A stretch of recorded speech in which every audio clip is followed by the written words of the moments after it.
It looks like a picture-perfect day in the Comoros Islands. But there is trouble in the air. U.S. Ambassador Frank Huddle and his wife Chanya are two of 175 people on board Ethiopian Flight 961 when it literally falls out of the sky and crashes into the Indian Ocean.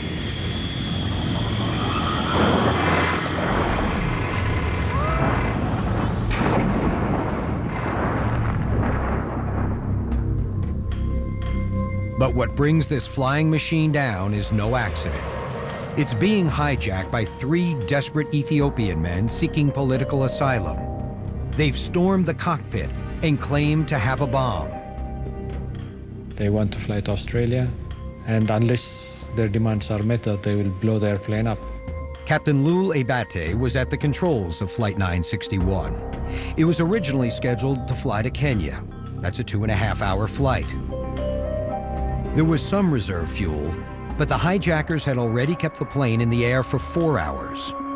The captain knew he was running out of fuel, and worse, out of time. I told the hijacker, we're running out of fuel. Shortly, we're going to lose the engines. You have to let me land at this airport. Otherwise, we're all dead people now. He said, that's what I want.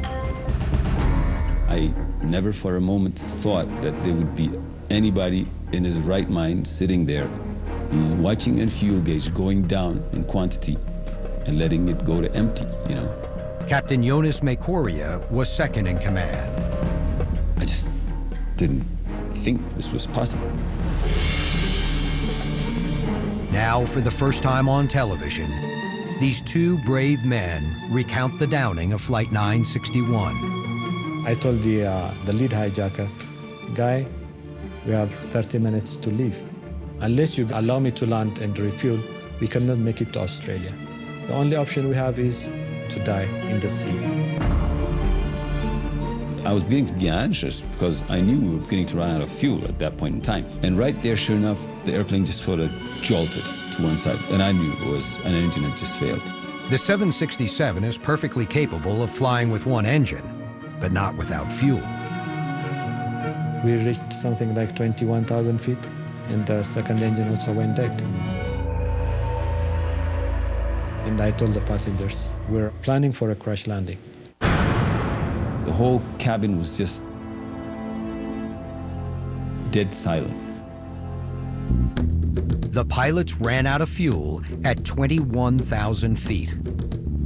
The 150-ton 767 is still moving at more than 200 miles an hour, but falling out of the sky at 2,000 feet per minute.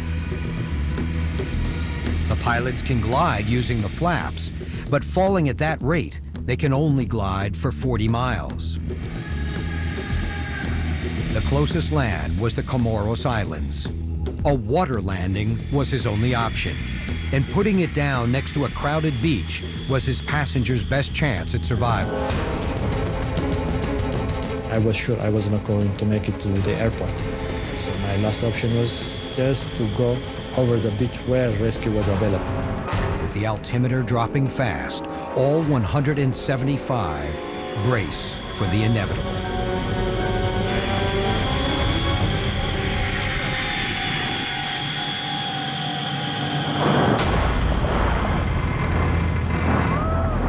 It's a heart-stopping scene as the jet slams into the water at 200 miles an hour, cartwheels and shatters.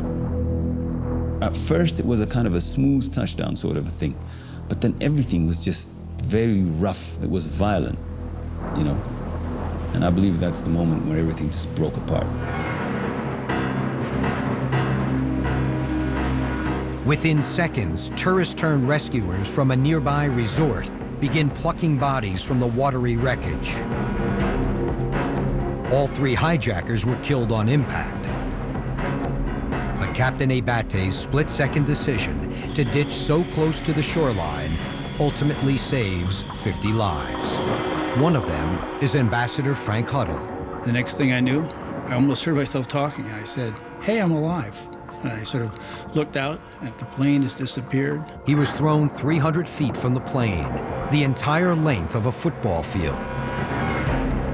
All I remember is waking up and I'm floating in the water in my seat, like a chipmunk in a lawn chair, just sort of bobbing in the water. I looked to my right where my wife had been, and she was gone. My heart sank. Chanya Huddle had flown 50 feet past her husband. Then I heard my husband's voice said, "Oh, you are alive?" Or, "Hey, I'm alive." I am alive. You know, he said that I'm alive. And I opened my eyes because I heard his noise. Alive with only minor injuries. A miracle, considering the airplane hit the water at a bone-crushing 200 miles per hour. And believe it or not, it wasn't the brutal impact that broke the plane apart. As the plane's belly skims across the water, the left engine snags a coral reef just below the surface. That small amount of contact catapults the plane end over end, snapping it like a twig. If Rahul Abate hadn't been such a really fine pilot, we had all been killed. The Huddles also believe the reason they survived may not have been something they did, but something they didn't do. We heard pop, pop, pop, pop as all the life jackets inflated in the back because people thought, well, there's going to be a water landing. And my wife said, oh, they shouldn't do this. When the plane hit the water, it flipped over, and you couldn't swim down if you had the life jacket on to get out. The majority of the 125 who died on board Flight 691 drowned because they were trapped inside the fuselage with their life vests on.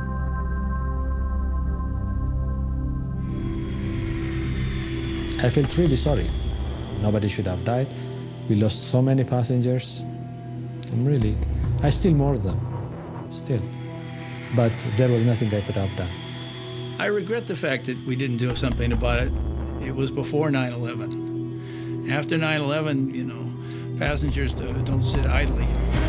Before 9/11, Ethiopian Flight 691 was the deadliest hijacking in aviation history.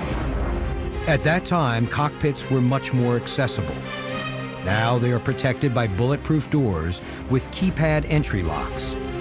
Flight attendants also stand guard, making it much more difficult to get to the pilots. Because of the heroic actions of the pilots, 50 people came away with their lives. Thank you for calling me hero, but I don't consider myself a hero.